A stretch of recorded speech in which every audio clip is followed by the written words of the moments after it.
সরকারের একটা বিষয়কে আসলে আমার চোখে খারাপ লেগেছে বা আমার চোখে মনে হয়েছে যে এটা উচিত হয়নি। অন্য কোনো সিস্টেম করা যেত। বিষয়টা কি আপনাদেরকে বলি, আপনারা শুনেন।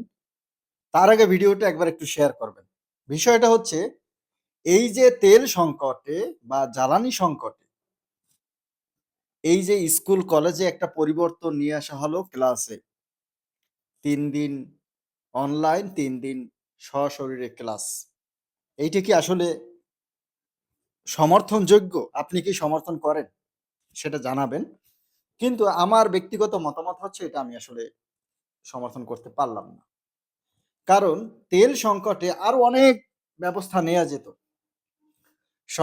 সরকারের তো আর ম্যান পাওয়ার এর অভাব নেই।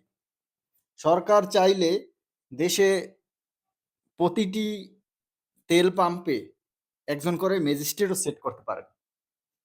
প্রতিটি তেল পাম্পে প্রশাসন দিতে পারেন। এভাবেও ম্যানেজ করা যায়। কিংবা আরো কঠোর নজরদারি দেয়া যায়। আর এই যে দেখলাম আপনার ১০,০০০ লিটার যদি কোনো জায়গায় তেল পায়, সেখানে মজুত দেয়া তেল পায়, সেখানে জরিমানা করে ৳১০,০০০, ৳২০,০০০। আরে ভাই ওখানে জরিমানা করেন ৳৫,০০,০০০। এরপর জেল দেন ১ বছর, ২ বছর, ৩ বছর। তাহলে উচিত শিক্ষা হবে, তাহলে তারা পরিবর্তন হবে, তাদের এই বদভ্যাস যাবে না ভাই। আপনি সাধারণ মানুষকে জিজ্ঞেস করেন তারা কি বলবে? কানাকানি কি করে? যে তেলের দাম বাড়ানোর জন্য এই কিছু অসাধু ব্যবসায়ী এটাকে মজুত করে রাখছে। তাদের বিরুদ্ধে অ্যাকশন নেন। কিন্তু এই যে অনলাইন ক্লাস দিয়ে আসলে ছাত্র-ছাত্রীদের কতখানি উন্নতি হবে সেটা আমার ভালো জানা নেই।